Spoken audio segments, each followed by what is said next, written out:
How to Make Money in Stocks by William J. O'Neill. Introduction.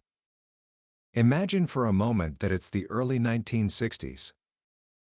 A young stockbroker, not yet 30 years old, watches a company called Syntex, the maker of the new birth control pill, begin to move. The stock is trading at $100 a share, a price that seems terrifyingly high to almost everyone else. Wall Street is ignoring it. The big funds are selling it. But this young broker sees something different. He sees a pattern, a secret code hidden in the stock's price and trading volume, a code he discovered by studying every great winning stock of the last 80 years. He trusts his system, not the opinions of others. He buys. In just 6 months, the stock soars from $100 to $550. That single trade, born from years of meticulous research, earned him enough money to buy his own seat on the New York Stock Exchange and start his own firm. That young man was William J. O'Neill, and the system he developed is what we're going to explore today. His book, How to Make Money in Stocks, has sold over 2 million copies, not because it offers hot tips or get-rich-quick schemes, but because it offers something far more valuable. A timeless, proven system for finding the next generation of superstocks before they make their explosive moves. O'Neill wasn't a Wall Street guru. He was a historical detective. He didn't rely on opinions or predictions. He built one of the first computerized databases of the stock market, going back to the 1880s, and he asked a simple question: what did all the greatest winning stocks in American history have in common before they made their life-changing gains? What he found was a set of 7 key characteristics, a pattern that repeated itself over and over again, from the railroad barons of the 19th century to the tech titans of the 21st. He distilled this discovery into a simple, memorable acronym: CAN-SLIM. Today, I'm going to walk you through that system. But this isn't just about an acronym. This is about learning to see the market in a new way. It's about understanding that what seems risky to the amateur is often the precise moment of opportunity for the professional. By the end of our time together, you'll understand the fundamental traits that unite every great stock market winner, and you'll have a framework, a set of rules, that can protect you from devastating losses and position you for incredible gains. This is the blueprint that turned William J. O'Neill into a legend, and it's a blueprint that anyone, with discipline and dedication, can learn to follow. Book summary. Let's start with a foundational truth that turns most conventional wisdom on its head. Most people believe the secret to investing is to buy low and sell high. It sounds logical, doesn't it? Find a stock that's been beaten down, one that looks cheap, and buy it with the hope that it will one day recover. But William J. O'Neill discovered something completely different. Through his exhaustive study of a century of market winners, he found that this exact strategy is why most people lose money. He called it the great paradox of the stock market. What seems too high and risky to the majority usually goes higher, and what seems low and cheap usually goes lower. Think about it this way.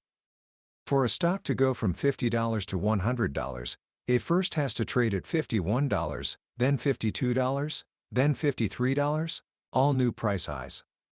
The greatest stocks in history didn't start their incredible runs from the bargain bin. They started them by breaking out into new high territory, showing undeniable strength that most people were too afraid to touch. This is the first mental hurdle you have to clear. You must stop looking for what's cheap and start looking for what's best. The best companies, with the best products and the best earnings, will command a higher price, just like the best art or the best real estate. Your job isn't to find a fixer-upper, it's to find the magnificent skyscraper just as it's completing construction, right before everyone realizes how incredible it is. So, how do you find these skyscrapers? This is where O'Neill's CAN-SLIM system comes in. It's not just a checklist, it's a story. It's the biography of a great stock, and each letter represents a crucial chapter in its life. The first 2 letters, C and A, are the heart of the story. They stand for current quarterly earnings and annual earnings growth. This is the engine of the company. O'Neill found that 3 out of 4 of the greatest stocks in history showed massive earnings increases in the quarters right before their prices took off. We're not talking about small, 5% or 10% gains. The average was over 70%. Some were up 200%, 500%, or even more. Think of it like this: a company's earnings report is its report card. Would you want to invest in a student who brings home C's and D's, or the one who is suddenly bringing home straight A's? The market is a grading machine, and it rewards spectacular performance. For the C, you want to look at the most recent quarterly earnings per share and compare it to the same quarter from the previous year. Is it up by at least 25%? The higher, the better. And just as important, is that growth accelerating? If a company was growing at 20%, and now it's growing at 50%, something big is happening. The rocket is igniting. But one great quarter can be a fluke. That's why the A for annual earnings is so crucial. You want to see strong, consistent earnings growth over the last 3 to 5 years. This tells you that the company isn't a one-hit wonder. It has a proven track record of success. O'Neill looked for companies growing their annual earnings at 25% or more, year after year. He also looked at a metric called return on equity, or ROA. Don't let the term intimidate you. It's simply a measure of how well a company's management is using its investors' money to generate profits. The best companies had an ROA of 17% or more, with the truly elite hitting 25% to 50%. This is a sign of a superbly managed, efficient company. When you combine a huge recent jump in earnings, the C, with a strong history of annual growth, the A, you've found a company with a powerful engine. You've found a company that is not just doing well, but is doing better than it ever has before. But even the most powerful engine needs a spark to ignite it. That spark is the N in Can Slim, and it stands for new products, new management, or a new high price. O'Neill found that over 95% of the greatest stock market winners were connected to something new. It could be a revolutionary new product that changes an industry, like Apple's iPod in 2004. Before the iPod, Apple was just a computer company. After, it was a cultural phenomenon. Its stock formed a perfect cup with handle base, we'll talk about that in a moment, and then exploded, rising over 1,500% in the next few years. It could be new management that comes in and shakes up a sleepy company. Or it could be new conditions in an entire industry. But the most important new is a new high-end price. This brings us back to that great paradox. O'Neill's research showed that the optimal time to buy a stock is precisely when it's breaking out of a period of consolidation and hitting a new price high. Now, this is where the art and science of chart reading comes in. And I know what some of you might be thinking. Charts? Isn't that just a bunch of squiggly lines? O'Neill had a brilliant analogy for this. He said an investor who doesn't use charts is like a doctor who refuses to use X-rays or MRIs. The chart is a picture of what's happening inside the stock. It's a factual record of supply and demand, of human psychology on daily display. It shows you the health of the stock. After a stock has had a good run-up in price, it will naturally need to take a break. It will pull back and move sideways for a while. This period is called a base or a price consolidation. It's a healthy and necessary process where the stock shakes out the nervous, short-term holders and builds a solid foundation for its next big move. O'Neill discovered that these bases form recognizable patterns that repeat themselves over and over again, decade after decade. The most common and reliable pattern he found looks like a teacup when viewed from the side. He called it the cup with handle pattern. Imagine a stock has been climbing. It hits a peak, then starts to correct, drifting down and forming a rounded bottom, the U shape of the cup. This correction might be anywhere from 12% to 33%. After hitting the bottom, the stock climbs back up the right side of the cup, stopping just short of its old peak. Then, something crucial happens. It drifts down and sideways for a week or two, forming a small, slight pullback. This is the handle. The handle is the final shakeout. the last chance for the weak hands to sell before the real move begins. It should be a small correction, usually no more than 8% to 12%. During this time, the trading volume, the number of shares being bought and sold, should dry up, becoming very light. This is a telltale sign that the selling pressure is exhausted. There's very little stock left for sale. The perfect buy point, what O'Neill called the pivot point, is when the stock breaks out of this handle and pushes to a new high, and it does so on a massive surge in volume, at least 50% above its average daily volume. That big volume spike is your signal. It's the thunderous roar of big institutional investors, the mutual funds, the pension funds, piling into the stock, confirming that the smart money believes the stock is ready to launch. This pattern appeared in countless winners. It was there in the chart of Texas Instruments in 1958, right before it soared from $25 to $250. It was there in Xerox in 1963, before it began a spectacular climb. It was there in Apple in 2004 and Google later that same year. History doesn't just rhyme. In the stock market, it often repeats itself. Learning to spot these patterns is a skill. It takes practice. But it's a skill that can give you a tremendous edge, allowing you to time your entry with precision, right at the moment of least resistance. So we have a company with a powerful engine C&A, a new catalyst and we've identified the perfect launch pad from its chart pattern. What's next? We need to consider the S and the L. S stands for supply and demand. The price of anything, from a head of lettuce to a share of stock, is determined by supply and demand.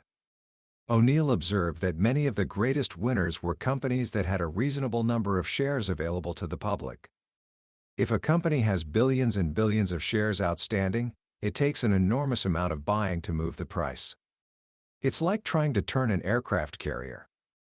A company with a smaller number of shares is more like a speedboat. It can accelerate much faster. He also looked for companies where the top management owned a significant amount of stock. When the people running the company have their own skin in the game, their interests are aligned with yours. It's a powerful sign of confidence. Another positive sign is when a company is buying back its own stock in the open market. This reduces the supply of shares available, which can help drive the price up. It's also a signal that management believes their own stock is undervalued. But the most important measure of supply and demand is trading volume. As we discussed with the cup with handle pattern, you want to see big volume on the breakout. That's the sign of big demand. Conversely, you want to see volume dry up during price pullbacks. That shows a lack of selling pressure, or supply. The chart tells you this story. L stands for leader or laggard. This is simple but profound. In any industry, there are leaders and there are laggards. You always want to buy the leader. But how do you define a leader? It's not necessarily the biggest company or the one with the most famous brand name. The true leader is the one with the best earnings growth, the highest profit margins, the strongest sales, and the most powerful stock price performance. It's the company that is gaining market share and innovating, while its competitors are struggling to keep up. O'Neill developed a simple tool to measure this, the Relative Price Strength Rating, or RS rating. It's a number from 1 to 99 that tells you how a stock's price performance over the last year compares to all other stocks. A stock with an RS rating of 90 has outperformed 90% of all other stocks. The average RS rating of the greatest winning stocks before their big move was 87. They were already outperforming nearly 9 out of 10 other stocks before they even started their most explosive advance. This is another paradox. Most people are drawn to the laggards, the beaten-down stocks in a hot industry. They think, well, Syntex is too expensive, but this other company, Searle, also has a similar product, and its stock is much cheaper. This is called a sympathy play, and it rarely works. The leader gets the oyster, the second best gets the shell.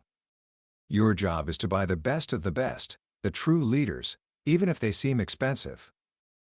So now we have a leading company L with strong demands, a new catalyst, and a powerful earnings engine C&A. There are just two more pieces to the puzzle. The I in CAN-SLIM stands for institutional sponsorship. This is one of the most important, yet least understood, factors. It takes big demand to move a stock price up significantly. The biggest source of that demand comes from institutional investors, mutual funds, pension funds, hedge funds, banks, and insurance companies. They are the elephants in the market. When they start buying a stock, their immense purchasing power can drive the price up for months or even years. You want to buy stocks that have at least a few institutional owners. A complete lack of institutional ownership means that thousands of professional analysts have looked at the stock and passed on it. That's not a good sign. But you don't just want any institutions. You want the best institutions? The ones with the best recent performance records. If a top-performing mutual fund has recently taken a new position in a stock you're watching, that's a huge vote of confidence. They've done their homework, and they're putting big money behind their conviction. However, there's a flip side. A stock can become too popular. If a company's success becomes so obvious that hundreds, or even thousands of institutions own it, it becomes over-owned. At this point, the stock is vulnerable. If something goes wrong with the company, or if a bear market begins, all those institutions will be rushing for the exit at the same time, creating massive selling pressure. The sweet spot is finding a stock with a growing number of high-quality institutional owners, but before it becomes too widely known and over-owned by everyone. You want to get on the train as it's leaving the station, not after it's already reached its destination and is packed with passengers. This brings us to the final, and perhaps most critical, letter in the CAN-SLIM system, M, for market direction. You can be right about every single one of the other 6 factors. You can find the perfect company, with explosive earnings, a new product, a flawless chart pattern, and the sponsorship of the best funds on Wall Street. But if you buy it at the beginning of a bear market, you will lose money. O'Neill was adamant about this. He stated that 3 out of every 4 stocks will move in the same direction as the overall market. Fighting the market is like trying to swim against a powerful tide. It's exhausting and, ultimately, futile. So, how do you determine the market's direction? You don't listen to experts on TV. You don't read economists' predictions. You do what O'Neill did. You watch the market itself. You follow the major market indexes? The S&P 500, the Nasdaq Composite, and the Dow Jones Industrial Average, every single day. You interpret their daily price and volume action, just like you would for an individual stock. A market top doesn't happen overnight. It gives clues.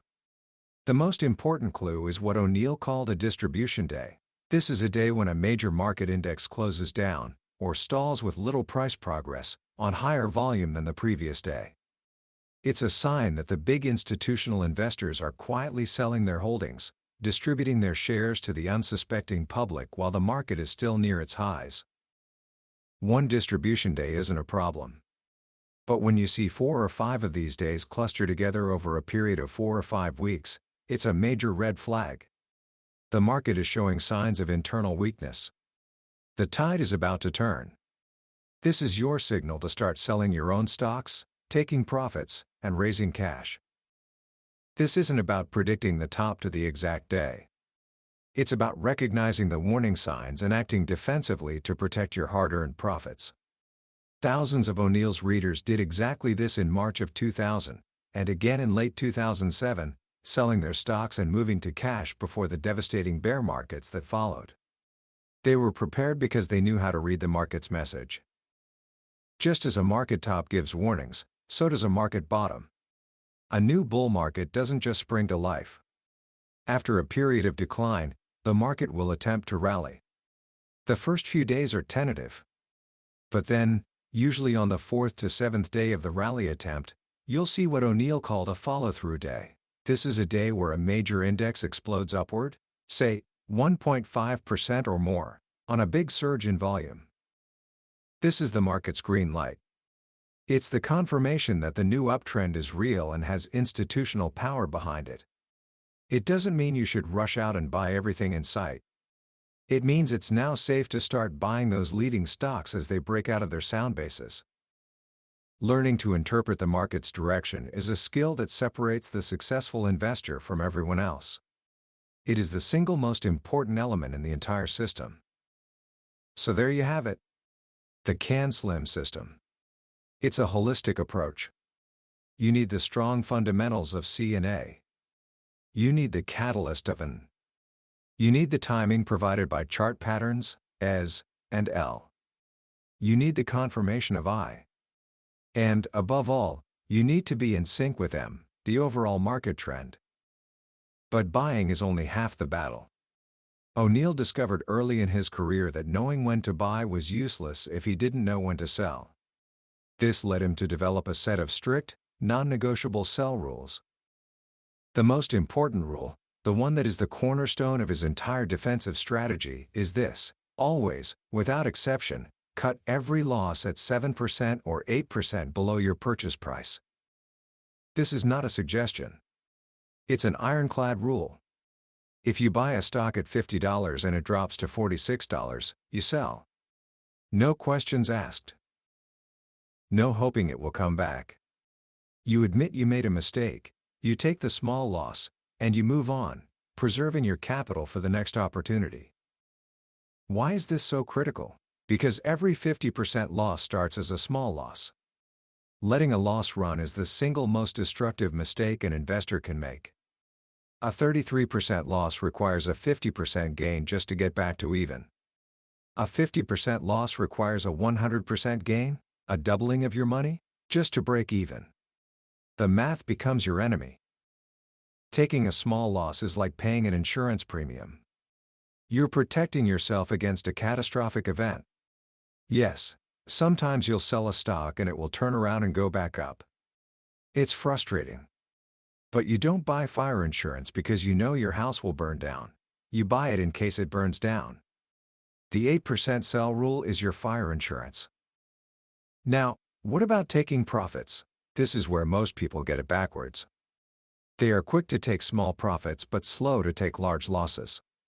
They sell a stock after a 20% gain because they're afraid of losing their profit, but they'll hold on to a stock that's down 20%, hoping it will come back.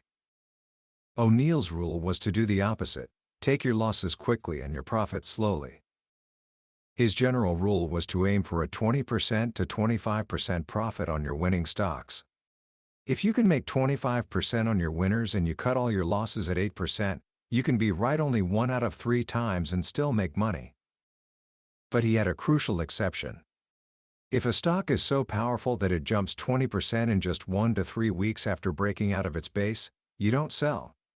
This is a potential superstock, one of the rare leaders that could go on to gain 100%, 200%, or more. In this case, you must hold on for at least 8 weeks, giving it room to run and sitting through its first normal pullback.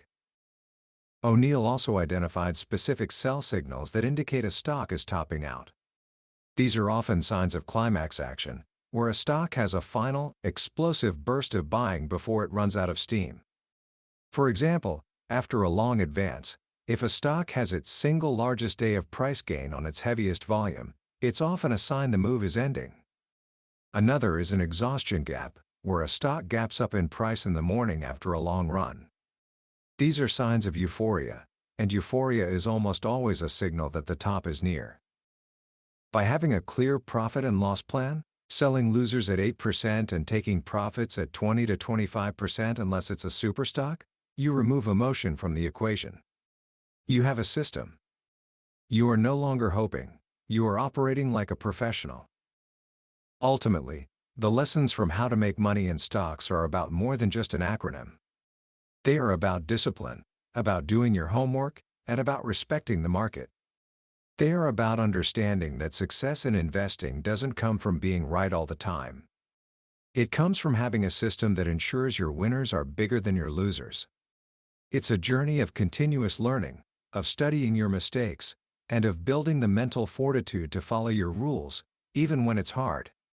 It's a method that has stood the test of time, because it's based not on opinion, but on the unchangeable realities of how markets and human nature truly work. Commentary. As we wrap up our journey through William J.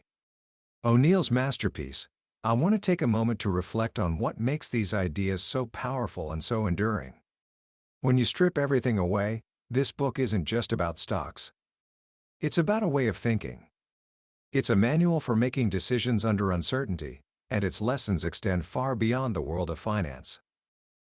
The first profound lesson is the power of objective, historical evidence over personal opinion and emotion. In a world that is drowning in noise, expert predictions, hot tips, and breathless media coverage, O'Neill's message is a beacon of clarity. Trust the facts. He didn't ask what people thought the market would do. He asked what the market actually did. He built a system based on the recurring patterns of success, not on a gut feeling or a good story. This is a lesson for life. How often do we make decisions based on what we hope will happen, or what others tell us should happen, instead of looking at the cold, hard evidence? O'Neill teaches us to be detectives, not fortune tellers. To observe, to measure, and to act based on proven precedent. The second powerful idea is the necessity of rules, especially sell rules. The single most important rule in the entire book is to cut every loss at 7 or 8%. This isn't just a financial strategy, it's a profound psychological discipline. It's about conquering your ego. It's about admitting you were wrong, quickly and decisively, before a small mistake becomes a catastrophic failure. Think about how this applies elsewhere. In our careers, our projects, even our relationships. How often do we cling to a failing venture, throwing good money after bad, simply because we can't bear to admit defeat? O'Neill's rule forces us to confront reality. It teaches us that true strength isn't about never making mistakes, it's about having the discipline to correct them immediately, preserving our capital, whether it's financial, emotional, or intellectual, for the next, better opportunity. And finally, there's the inspiring undercurrent of American entrepreneurship that runs through the entire book. The 100 charts of the greatest winners aren't just squiggly lines, they are portraits of innovation. They tell the story of America, from the railroads that stitched the country together, to the automobiles that put it on wheels, to the computers and software that connected it to the world. Each chart represents a new idea, a new technology, a new way of living, brought to life by relentless innovators. O'Neill shows us that investing isn't just a passive activity, it's a way to participate in this incredible story of growth and creation. By learning to identify these leading companies, you are not just investing in a stock, you are investing in the very engine of progress. So, what can you do today? Here are 3 simple actions to start putting these principles to work. First, become a student of the market. You don't need to spend hours a day, but commit to just 15 minutes. Read the big picture column in Investor's Business Daily. Look at the charts of the major indexes. Just observe. Get a feel for the market's rhythm, for its strength and weakness. Second, pick 2 or 3 companies you genuinely admire. It could be a company whose products you love or whose mission inspires you. Start tracking them. Look up their quarterly earnings. Find their stock chart. Try to identify the patterns we talked about. You don't have to invest a single dollar yet. Just practice the art of analysis. Third, and most importantly, internalize the sell rule. Whether you're investing real money or just practicing on paper, make a pact with yourself. If a position drops 8% below your entry point, you sell. No exceptions. This is the single most important habit you can build. It is your shield, your safety net, and the foundation upon which all future success will be built. That was a summary of How to Make Money in Stocks by William J. O'Neill. We've touched on the major themes today, but I'll be honest with you, a summary can only ever be a map. The real treasure is found when you make the journey yourself. The true magic happens when you're reading the book, and a particular story or a simple phrase connects with you in a way you didn't expect. This summary is designed to help you decide if this book is worth your time.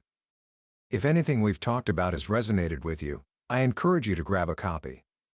Reading it isn't just about learning, it's an experience that can genuinely change the way you see yourself, your money, and the world of opportunity around you. The link to the book is in the description. Also, if you found this journey valuable, please take a moment to like this summary and subscribe to the channel. That way, you won't miss our next exploration into another life-changing book from the billionaire's bookshelf. Let's keep growing and learning together.